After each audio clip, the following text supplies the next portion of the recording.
See, yan mga kaisla. May bulaklak na siya. Yan. May bulaklak na. Sa sunod, mamumunga na yan. Yan na siya. Ito na pala yung aking beans. Ito. Tinanam yun ng asawa ko. O, diba? Ang ganda ng pagkakagawa niya. Yan. May bulaklak na yan. Sa sunod, makakaroon na siya ng bunga. Tara. Ito naman yung mga bulaklak dito. Inarin siya na, no? Yan. May mga flowers pa naman sila. Ito, unti-unti na rin siya nagkakaroon ng flowers. Ang isa, yung white na yan. Ito, mataba. Magkakaroon na rin ng flowers sa sunod. Ayan. Flowers din yan. Ito, flowers din yan. Ito, ang aking cute na aloe vera. May flowers na rin siya. Hindi pa mumugad-gad, tatlo. O, diba? Ang cute. Ito naman yung aking lettuce. O, diba? Dati, maliit pa siya. Ngayon na, ito na. Tumubo na siya. Ito naman yung aking bawang. Tumaba na. O, diba? Ito naman yung aking sinasabi niyo sa inyo yung beans. Pero ibang beans to. Malaki na yun eh. Saan na ba yung malaki? Natikman ko na ito nakaraan kasi lang hindi pa siya parang mapait. Ito siya, oh. Laki, oh. Tingnan nyo yan. Bunga niya, oh. Diba? Natikman ko na yan, eh. Ito mga bulaklak niya. May bunga na rin siya, oh. Sa baba. Yan ang bulaklak na yan. Magkakaroon niya ng bunga. Ay, ang bee. Oh. Busy siya. Yan, marami na siyang bunga. Ito, malaki din siya, oh. Nakaraan, kumuha ko nito, kinain ko. Hindi siya masarap, hindi ayan, oh. Ayan ang bunga niya, oh. Oh. Ayan. Sabi ng asawa ko pa, lakingin daw siya. Pagulangin daw ba, yung pahinugin siya. Ayan. O, diba? Marami siya. Nagkakabunga. Pero yung isa dyan, parang nagkaroon siya ng mga insect yung maitim. Pa-sprayhan ko yung sasawa ko. Ayan o. May bunga siya o. Alas naman lahat ay bunga sila eh. Ayan. Ayan. Nataba nila no. Tapos, ito ng aking sibuyas. Oy, diba? Tumubo na at malaki na sila. Yan ang sibuyas ko. Oh. Marami na ako ma-harvest. Ano? Yan ang sibuyas ko. Pagpakita ko naman sa inyo yung aking kamatis na marami na rin bunga. Saglit lang ha. Pakita ko sa inyo. Sila guys. Diba? Dati maliit pa sila. Nilipatan ng asawa ko sa malaking paso. Yan paso niya. Tapos ayan ang mga bunga niya. Ayan. O, diba? Yung meron sa taas. Ayan. Tapos nakalagay dyan. Tapos aakyat yan doon.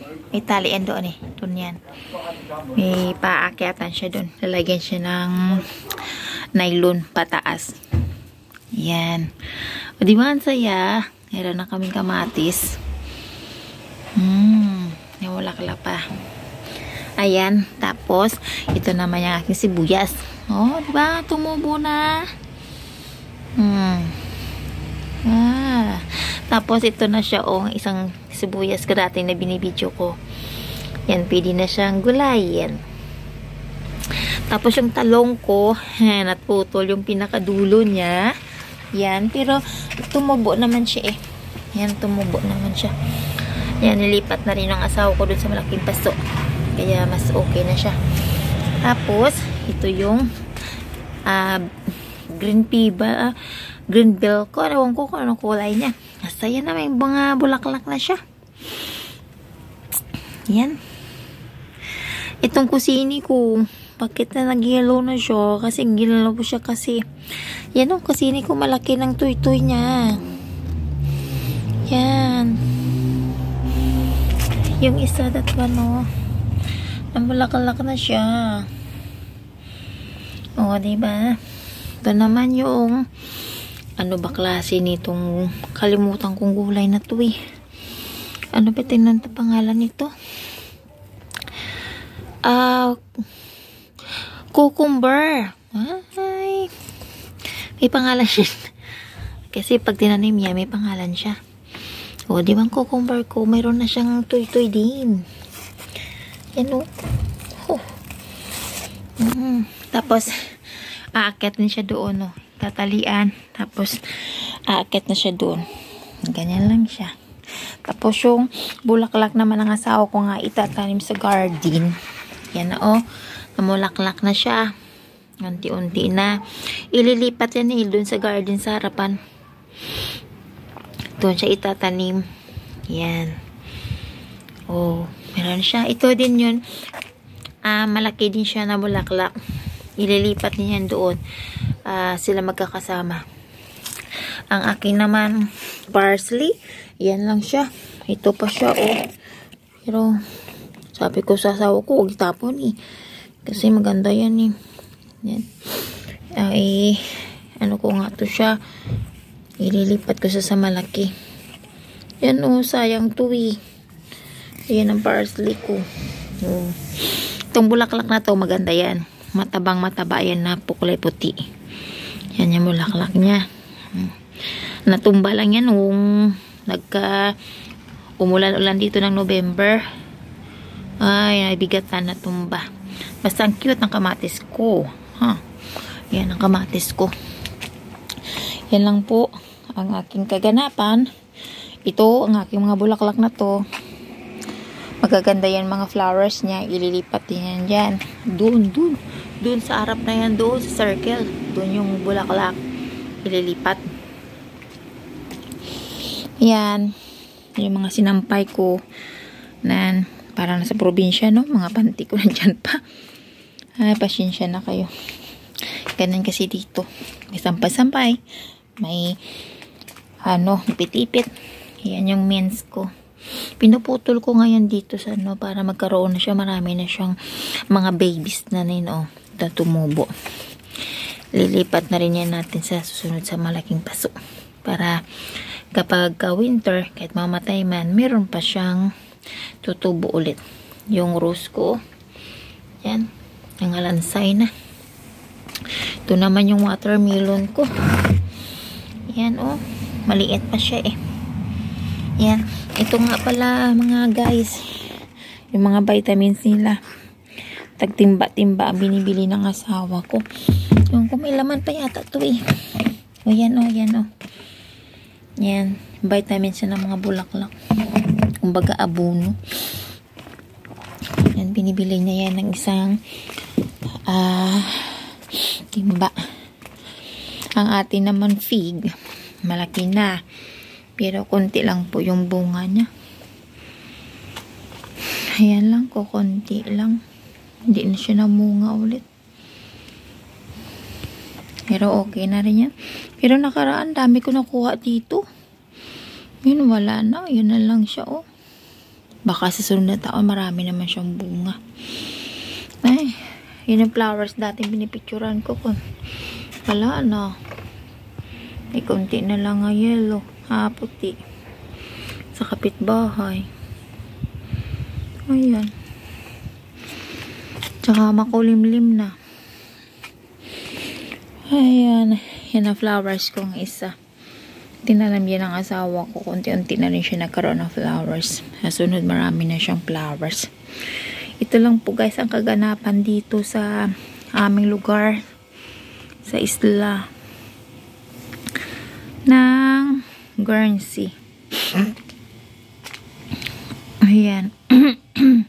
Walang seagulls ngayon eh. Tahimik. Ayan lang po guys. And see you. Cherry. Mga bulaklak na to. Bagong tanim yan. Yan. Bagong tanim. Dito ilalagay yung mga bulaklak na pinag-reserve ng asawa ko. Dito niya itatanim. Ayan. Yung maganda niyang flowers niya. Yung purple. Mabango din yun yung flowers niya eh. Tapos dito may mga tumutubo na mga bulaklak na rin. That's one. Ang iba, marami na sila mga display ng mga bulaklak. Bumibili sila. Yung sa asawa ko kasi, ano lang yun eh, pinapatubo niya lang yan. Pero maglalagay ako ng bulaklak doon sa likod, sa harapan ng bahay. Ito kasi likod yan eh. Pero parang harapan na rin. Ito nakaraan, pinutulan ng asawa ko to. Yan. Tapos, ito na lang yung mga bulaklak nakaraan. Ayan. Nawawala na siya. Yan, babalik na naman siya sa dati. Ito, dahon na siya. Dating marami siyang bulaklak, wala na. Yan. Palagyan ko sa asawa ko ng bulaklak yung likod. Hello, mahal. Dito sa neighbors namin. Ito yung pinakita ko sa inyo na rose. Ganda niya, no? Ayan. Yan, namatay na nga. Tapos ito, malaking rose.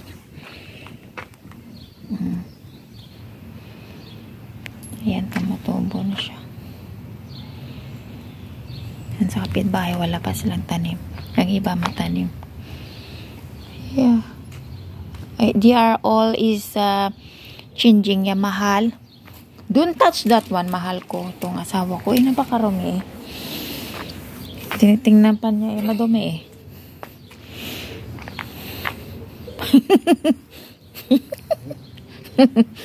Come here, leave here that. So, mahal, see? Look. They are little die. You know that one, but still alive. Like the other one, but you threw it. Yeah. Ay, sabi ko sa kanya. This one, it's still alive there. Yeah. This is a fungus. Yeah. Sabi ko sa kanya. Oh, look that one, the flowers is very late. Yeah? This one, I didn't see that one. What is kind of flowers? This one? Yeah. It's a palm. Mahal, this is the new one, flowers? Yeah, that's the dahlia. Oh, it's dahlia. Yeah.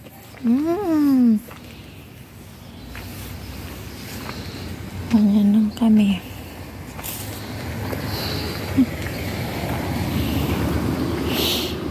Ayan, sa neighbor ko yung rose nila. Magkakaroon na rin bulaklak. Ayan. Malinis dito, mga guys. Dito marurumi. Kasi nagwawalis at saka nagdadamo. Yeah, pears. So many. Yeah, mahal. Yeah, I hope that neighbor is so really good. Yeah, mahal. Shh, quiet. Ay, mahal. I have a little the fruit. That's plums. Plums. That's plums.